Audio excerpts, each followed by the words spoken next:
Mayong gabi kaniyong tanan mga kaigsuonan, ani nausab kita karon sa atoang nga sinimana nga atoang gihimo nga pamalandong sa ebanghelyo sa Domingo.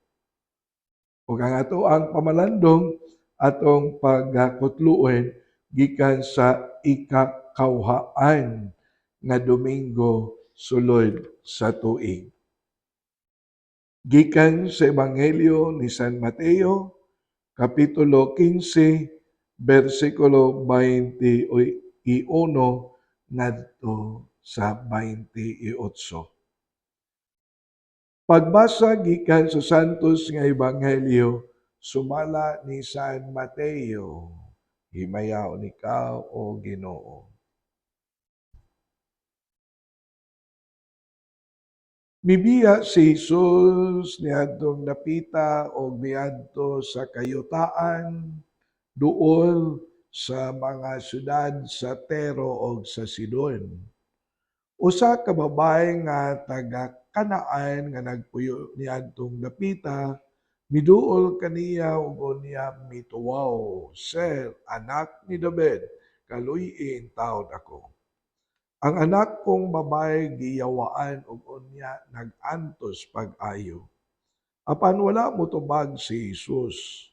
Miduol ang iyang mga tinun-an kaniya ug miingon, papahawaan siya kay nagsunod-sunod siya kanato ug unya saba kaayo. Unya mitubag si Jesus, gipadala ako ngadto lamang sa nawalang mga karnero sa nasod sa Israel. Apan miduol ang babae ug miluhod sa atubangan ni Jesus. Sir, tabangi in town ako, niingon siya. Si Jesus mitubag, dili maayo nga kuhaon ang kalan-on sa mga anak ug unya ipakaon ngadto sa mga iro. Ang babae mitubag, tinuod kana, Sir, apan bisan gani ang mga iro, makakaon man sa mga mumho nga mahulog gikan sa lamisa sa agalon. Og si Jesus mitubag kaniya, Inday, pagkadako sa imong pagsalig, matuman ang imong gihangyo. Og niadto dayong gutlua, naayo ang iyang anak. Ang Ebanghelyo sa Ginoo, naaygon ikaw o Kristo. Sa makausapa, mga kaigsuunan, may gabi kaninyong tanan, and then sa ako na po nga gikaingon, ang atoa nga pamalandong karon atong gibase diha sa ikakawhaan nga Domingo sulod sa tuig. And then nindot kaayo ang mga matawag nato ang atong ebanghelyo karon.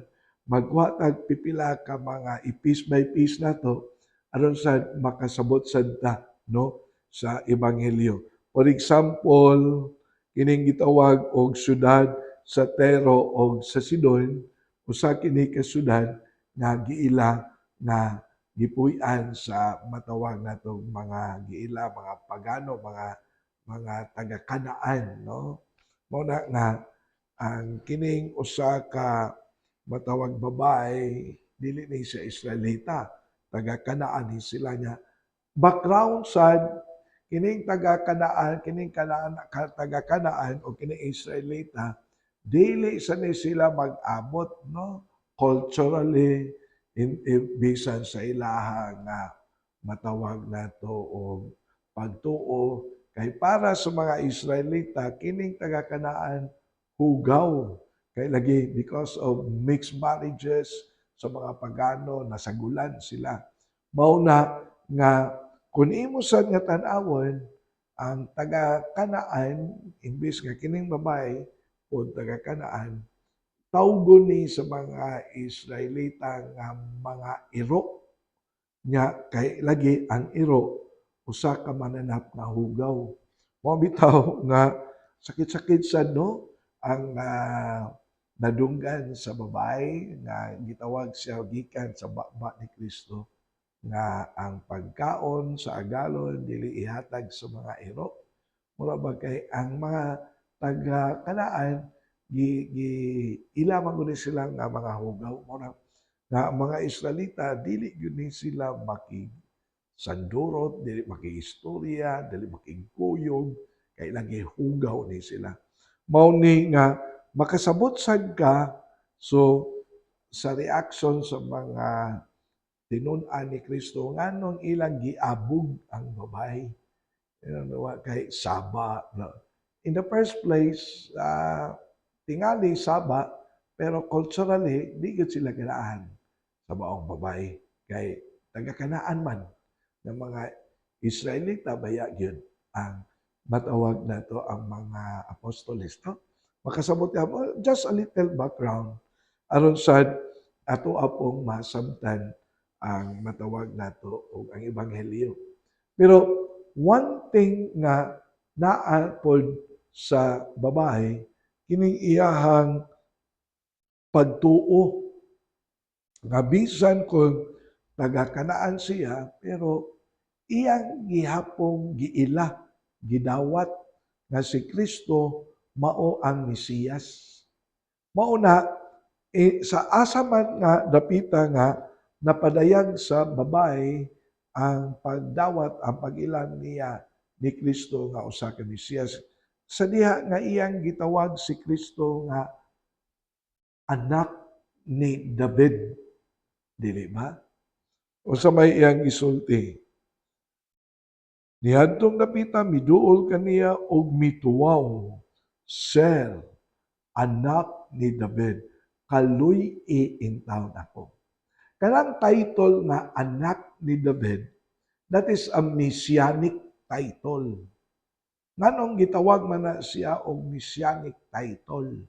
Tungod kay lagi ang mga propeta sa karaan nga testamento, si Propeta Isaiah, si Jeremias, uban pa, ang prophecy sa mga propeta mao nga inig-abot sa Mesiyas o ang Mesiyas magagikan sa kaliwat ni Hari David. So that was the prophecy. Mao na kung ang si Kristo nagagikan man siya sa kaliwat ni Hari David. And then diha pod makuha ang title, messianic title na ang Mesiyas mao ang anak ni David. Mao it's a title.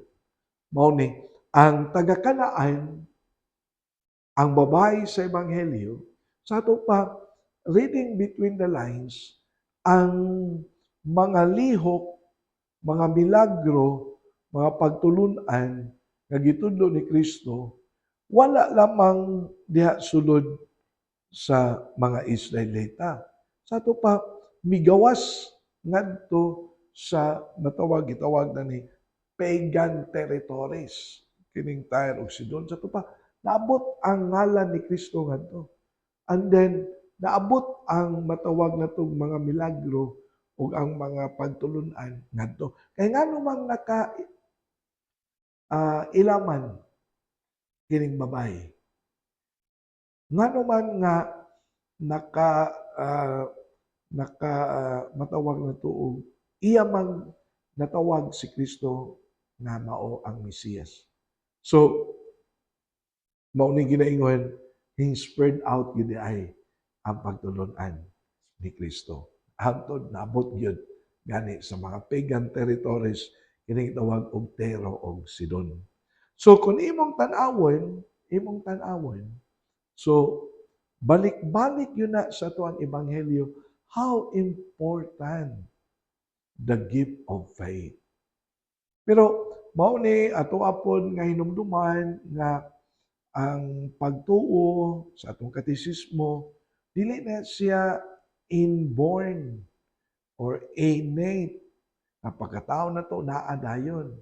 Because ang atong katisismo klaro kaayo nga nagtudlo nga mingon, this is a gift from the Lord Kasa. Mao na Isip gasa, mo na ginaingon, we have always to nourish it, we have always to nurture it, we have always to strengthen it, and then musod po diha ang pag-ampo. Nga moingon, ang pag-ampo mao sa di ang mopalig-on, mopabuhi sa atong pagtuo. Mao ni nga importante sa kaayo ang gasa sa pagtuo. Nga mao ni ang gisaligan, mao ni ang gigunitan, mao ni ang nakapahatag og atensyon ni Kristo ngadto niya. Dili ba? Ang ebanghelyo mingon nag-istorya man si Kristo ngadto sa babae og mingon, dili pwede nga ang pagkaon sa agalon pakaon sa mga iro. Sakit-sakit sad kay ang iro nag-refer ngadto sa babae. Pero gitubag sad sa babae. Tinuod na sir, wa siya makiglanis. Wa siya makig-away. Wa siya mingon, sakita po ni mong sinultihan, sir. Apan, iyang gidawat. Culturally, maumana ang lingwahe.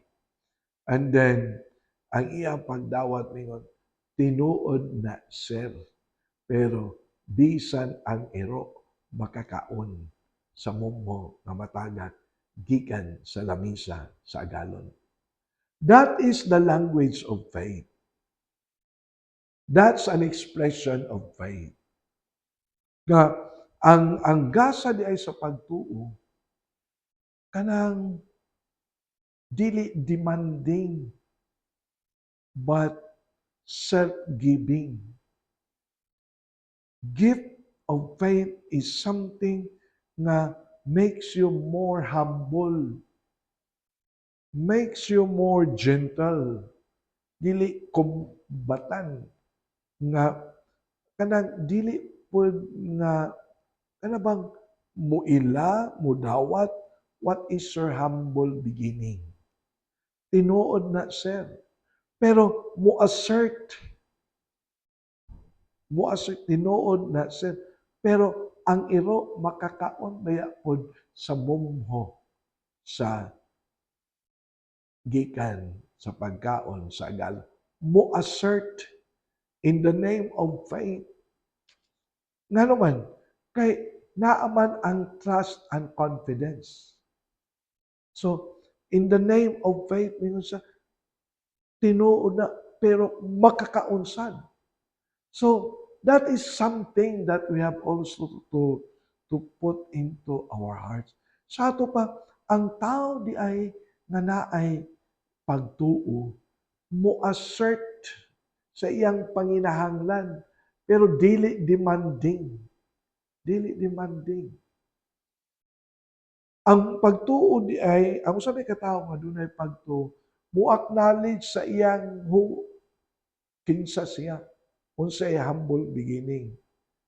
Apan dili siya mauwaw sa iyang kaugalingon. And then very open, and then total surrendering, and then let the Lord do the rest. Nindot kayo. And that is the language. Mao na nga, kung imo sad nga tan-awon, iya sa nang gi-portray pod sa atong ebanghelyo karon, kay wa biya mo tingog si Kristo sa unang hangyo sa babae. Very discouraging, dili ba? And then, ang gipangayo baya sa babae, dili baya ordinary nga butang survival. And then, it's her life. Iyahang anak ang masakiton. So, kung imong tan-awon, survival to the fittest na ni. Anak ni niya. And then, I'm sure, pinangga niya. Pero, sa iya nga pamasin, dili mo tayo kong gingon, dili siya demanding pero assertive. Do you see the distinction? Dili siya matawag nato og kulit. May pagkakulit, pero dili siya matawag nato og ano ba, feeling entitled, but surrendering ang iyang approach sa iyang pagpangayo og tabang. That is also a very good example to all of us, labi na sa ato ang kinabuhi. Kaya sometimes, we are so demanding to the Lord. Sometimes, we are sometimes feeling entitled to the Lord. And sometimes, we have the tendency even to dictate the Lord.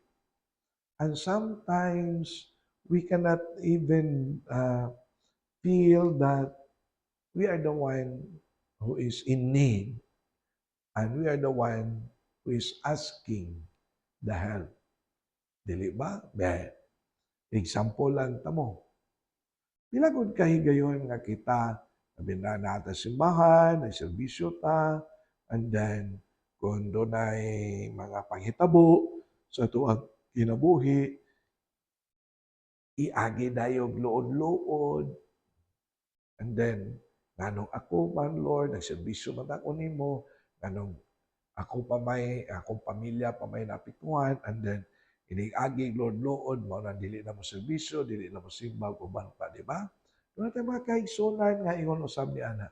We feel entitled. We feel that we are so special. We feel it's because very demanding. Murabag ang atong pagpangalagad, kinahanglan, baslan gayon. Kinahanglan, doon na gyud tay madawat nga gikan sa Ginoo nga wala madawat sa uban. Apan ang ato ang ebanghelyo nato karon niingon nga let us first nurture, nourish, strengthen the gift of faith given to us. And then in nurturing and in nourishing our faith, the gift of faith in us, that's where that we can talk to the Lord with great humility, gentleness, and then we can talk to the Lord without even a simple trace of being demanding. But although we have to assert that in the name of our faith to God. Dili ba, mga kaigsunan? Nindot. Matod pa sa, I still remember taking this gospel. I still remember sa mo ang philosophy subject, no? And then, nakaingon yun ang amo ang professor nga mingon, this is the only argument that si Kristo napildi. That's sa iya na nga matawag na to sa philosophy. Nga naman, kay wa man ka matawag na to kabaw si Kristo.